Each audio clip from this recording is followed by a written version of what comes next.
ആദ്യമായി ക്ഷണിക്കുന്നു additional commissioner customs Mrs Rajeshwari R Nair IRS. വളരെ വിനയപൂർവ്വം രാമചന്ദ്രൻ സർ, പത്മശ്രീ ഡോക്ടർ ജോസ് ചാക്കോ പെരിയപ്പുറം,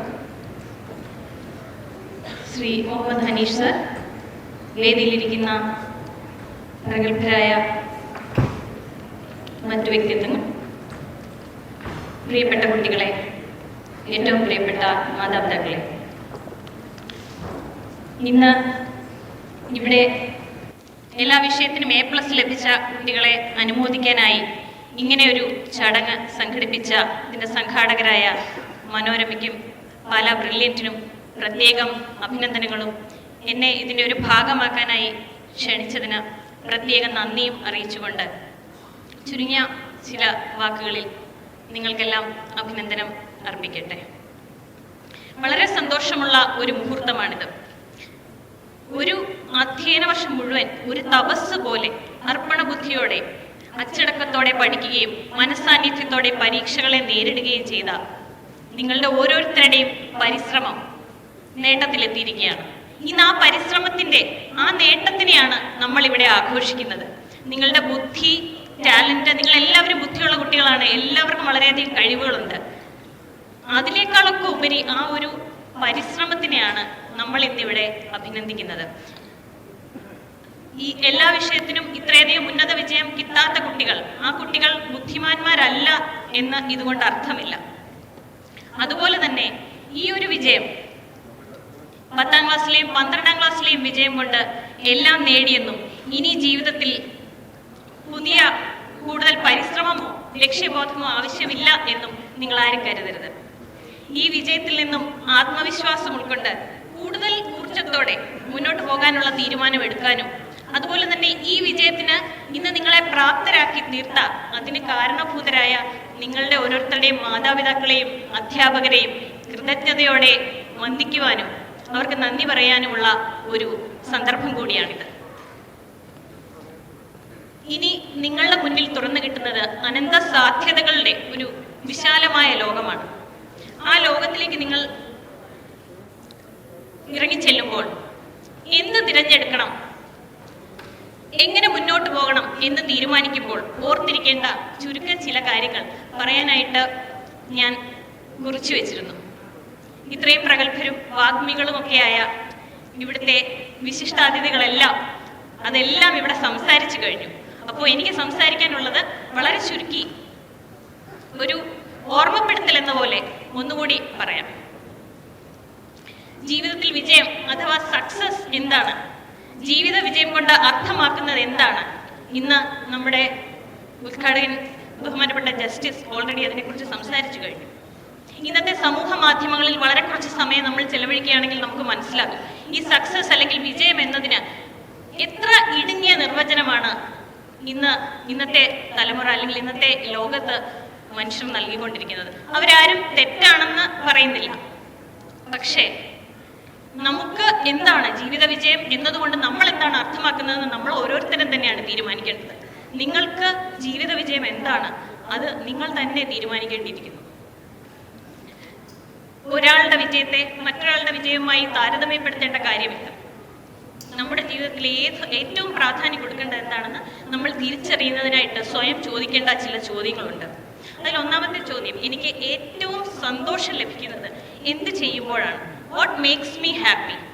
ദാസേട്ടനും ചിത്ര ചേച്ചിയൊക്കെ പാട്ട് പാടുന്നതും സച്ചിൻ ടെണ്ടുൽക്കർ ബാറ്റ് ചെയ്യുന്നതും അവരതിൻ്റെ ഫലമോ അല്ലെങ്കിൽ ഏതെങ്കിലും അവാർഡ് കിട്ടുമെന്നോ വിചാരിച്ചിട്ടല്ല. അവരത് ചെയ്യുമ്പോൾ it is for the pure joy of that action. നിങ്ങൾ എന്ത് ചെയ്യുന്നോ അത് എൻജോയ് ചെയ്ത് ചെയ്യാൻ പറ്റും. അപ്പോൾ അങ്ങനെ ആ ഹാപ്പിനെസ് കണ്ടെത്താൻ പറ്റുന്ന ഏത് കാര്യമാണ് നിങ്ങൾക്കുള്ളത് എന്ന് നിങ്ങൾ സ്വയം ചോദിച്ചു നോക്കുക. രണ്ടാമത്തെ ചോദ്യം, എൻ്റെ കഴിവുകൾ എന്തൊക്കെയാണ്? What are my strengths and my weaknesses? നിങ്ങൾക്ക് എന്താണ് കഴിവുള്ളത് അത് നിങ്ങൾ സ്വയം തിരിച്ചറിയുക.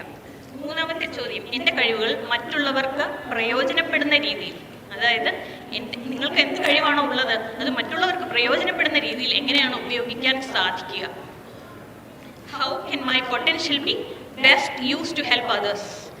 മറ്റുള്ളവരെ സഹായിക്കുന്നതിൻ്റെയും മാനുഷിക മൂല്യങ്ങൾ കൈവിടാതിരിക്കുന്നതിൻ്റെയും ഒക്കെ കാര്യങ്ങൾ ഇതിനു മുൻപ് ഇവിടെ പറഞ്ഞു കഴിഞ്ഞു. എല്ലാ മനുഷ്യർക്കും മറ്റുള്ളവർക്ക് നന്മ ചെയ്യാനും നമ്മളാലാവുന്ന രീതിയിൽ സൊസൈറ്റിക്ക്, അതായത് സമൂഹത്തിന് കോൺട്രിബ്യൂട്ട് ചെയ്യാനുമുള്ള ഒരു ആഗ്രഹം അല്ലെങ്കിൽ ആ നീഡ് എല്ലാ മനുഷ്യരുടെയും ഉള്ളിൽ ഉണ്ടെന്നാണ് ഞാൻ വിശ്വസിക്കുന്നത്. അപ്പോൾ ഇവിടെ പറഞ്ഞതുപോലെ തന്നെ ജീവിതം അർത്ഥപൂർണമാവുന്നത് നമ്മെക്കൊണ്ട് സമൂഹത്തിന് എത്ര പ്രയോജനമുണ്ടായി അല്ലെങ്കിൽ എത്ര പേരുടെ ജീവിതത്തിൽ പോസിറ്റീവായിട്ടുള്ള സ്വാധീനം ചെലുത്താൻ നമുക്ക് സാധിച്ചു എന്നുള്ളതാണ്. ഓരോരുത്തരും അവരവരുടെ കഴിവുകൾ അനുസരിച്ച് സ്വന്തം ജീവിതം എങ്ങനെയാവണം എന്ന് ഒരു ഡിസൈൻ പ്ലാൻ ഉണ്ടാക്കേണ്ടത് അത്യാവശ്യമാണ്. അങ്ങനെ ഒരു പ്ലാൻ ഉണ്ടാക്കിയില്ലെങ്കിൽ എന്ത് സംഭവിക്കും? നമ്മൾ അങ്ങനെ ഒരു സ്വന്തം ജീവിതം എങ്ങനെ വേണമെന്നൊരു ഡിസൈൻ പ്ലാൻ ഉണ്ടാക്കിയില്ലെങ്കിൽ മറ്റുള്ളവർ നമുക്ക് വേണ്ടി അതുണ്ടാക്കും. മറ്റുള്ളവർ ഉണ്ടാക്കുന്ന പ്ലാൻ എങ്ങനെയായിരിക്കും? അവർ നമുക്ക് വേണ്ടി, നമ്മളെ അറിയാതെ അവർക്ക് എങ്ങനെയാണ് നമുക്ക് വേണ്ടി പ്ലാൻ ഉണ്ടാക്കാൻ സാധിക്കുന്നത്? നമ്മൾ മറ്റുള്ളവരുടെ പ്ലാൻ അനുസരിച്ച് പോകുമ്പോൾ നമ്മൾ വളരെ കഷ്ടപ്പെട്ട് ഒരു പർവ്വത ശിഖരം അല്ലെങ്കിൽ ഒരു കൊടുമുടി കീഴടക്കി അതിൻ്റെ നെറുകയിൽ ചെന്ന് നിൽക്കുമ്പോൾ നമുക്ക് കീഴടക്കേണ്ടിയിരുന്ന, നമുക്ക് കയറേണ്ടിയിരുന്ന കൊടുമുടി വളരെ അകലത്തായിട്ട് കാണേണ്ടി വരും. അപ്പം അങ്ങനെ ഉണ്ടാവാതിരിക്കാൻ നിങ്ങളെല്ലാവരും ഇപ്പോൾ തന്നെ സ്വയം ചിന്തിച്ച് നിങ്ങളുടെ ജീവിതത്തിൻ്റെ ഡിസൈൻ പ്ലാൻ നിങ്ങൾ തന്നെ ഉണ്ടാക്കാൻ ശ്രദ്ധിക്കുക. ഇങ്ങനെ ജീവിതത്തെക്കുറിച്ച് സ്വയം ഒരു നിർവചനം ഉണ്ടാക്കിയത് കൊണ്ടോ ലക്ഷ്യബോധം ഉണ്ടായത് കൊണ്ടോ മാത്രം കാര്യമില്ല. നമ്മൾ ഇന്ന് കാണുന്ന സക്സസ്ഫുൾ ആയിട്ടുള്ള ആളുകളൊന്നും തന്നെ ഒരു സുപ്രഭാതത്തിൽ ജീവിത വിജയം നേടിയവരല്ല. അവരെല്ലാം കടന്നു വന്ന വഴികളും അവർ നേരിട്ട പരാജയങ്ങളും ഇതൊന്നും നമ്മൾ കാണുന്നില്ല. ഏതൊരു കാര്യത്തിലും നമ്മൾ പ്രൊഫഷൻസി അല്ലെങ്കിൽ പ്രാവീണ്യം നേടാൻ പല സ്റ്റേജുകളിൽ കൂടി കടന്നു പോകേണ്ടി വരും. ഗ്രഹാം ഫിച്ചിന്റെ പ്രാക്ടീസിംഗ് ദ പിയാനോ എന്ന ബുക്കിൽ ഇങ്ങനെയുള്ള 4 ഘട്ടങ്ങളെക്കുറിച്ച് പ്രതിപാദിക്കുന്നുണ്ട്. ഇതിൽ ഒന്നാമത്തേത് അൺകോൺഷ്യസ് ഇൻകോമ്പിറ്റൻസ്, അതാണ് the novice. Second is conscious incompetence, the apprentice. Conscious competence, the journeyman. Unconscious competence, the master. ഇതെന്താണെന്ന് ചുരുക്കി പറയാം. അതായത് ആദ്യത്തേത് unconscious incompetence. We don't know that we don't know. നമുക്കറിയില്ല എന്നുള്ളത് നമുക്കറിയില്ല. ആദ്യത്തെ സ്റ്റേജിൽ കുറച്ച് ബിഗിനേഴ്സ് ലക്കൊക്കെ ഉണ്ടാവും. അപ്പോൾ നമ്മൾ വിചാരിക്കും ഓക്കെ എനിക്കിത് ചെയ്യാൻ സാധിക്കും. കൂടുതൽ താല്പര്യവും എക്സൈറ്റ്മെൻറ്റും ഒക്കെ ഉണ്ടാവും, ആത്മവിശ്വാസവും ഉണ്ടാവും. പക്ഷെ രണ്ടാമത്തെ സ്റ്റേജിലെത്തുമ്പോൾ, അതായത് കോൺഷ്യസ് ഇൻകോമ്പിറ്റൻസ്, ആ സ്റ്റേജിൽ V know that we don't no. നമുക്ക് എത്ര ദൂരം യാത്ര ചെയ്താലാണ് കുറച്ചെങ്കിലും നേടാനാകുക എന്നത് മനസ്സിലാവും. മോട്ടിവേഷനും എൻകറേജ്മെൻറ്റും ഏറ്റവും വേണ്ടത് ഈ സ്റ്റേജിലാണ്. കൂടുതൽ ആസ്പിറൻസും ലക്ഷ്യം ഉപേക്ഷിക്കുന്നതും ഈ സ്റ്റേജിലാണ്.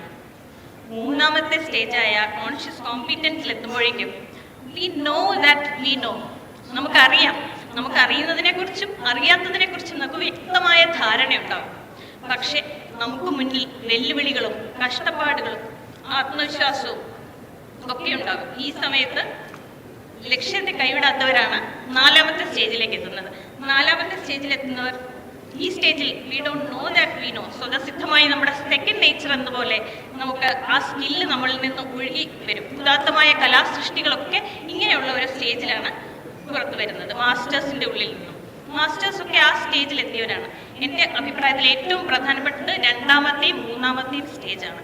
അതായത് ചിലപ്പോൾ നമ്മുടെ പരിശ്രമങ്ങൾക്കൊന്നും ഉദ്ദേശിച്ച ഫലം കിട്ടാതെ വരും, പരാജയങ്ങളുണ്ടാകും. നമുക്ക് ചുറ്റുമുള്ളവർ തന്നെ പറയും നിനക്ക് ഇത് നിർത്തിയിട്ട് വേറെ എന്തെങ്കിലും നോക്കിക്കൂടെ. നമുക്കും ആത്മവിശ്വാസക്കുറവുണ്ടാവും. പക്ഷെ ഈ സമയത്താണ് ഹ്യൂമിലിറ്റി, പെർസിവറൻസ് ആൻഡ് ഒപ്റ്റിമിസം, ഈ 3 ഗുണങ്ങളുമായി നമ്മൾ മുന്നോട്ട് പോവേണ്ടത്.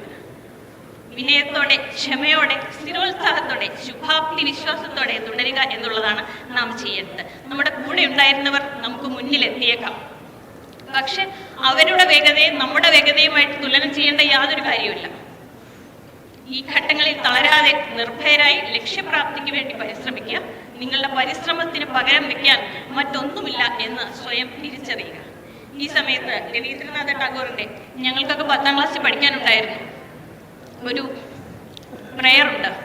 Where the mind is without fear and the head is held high, where knowledge is free, where the world has not been broken up into fragments by narrow domestic walls, where words come out from the depth of truth, where tireless striving stretches its arms towards perfection, where the clear stream of reason has not lost its way into the dreary desert sand of dead habit, where the mind is led forward by thee into ever-widening thought and action into that heaven of freedom, my Father, let my country awake.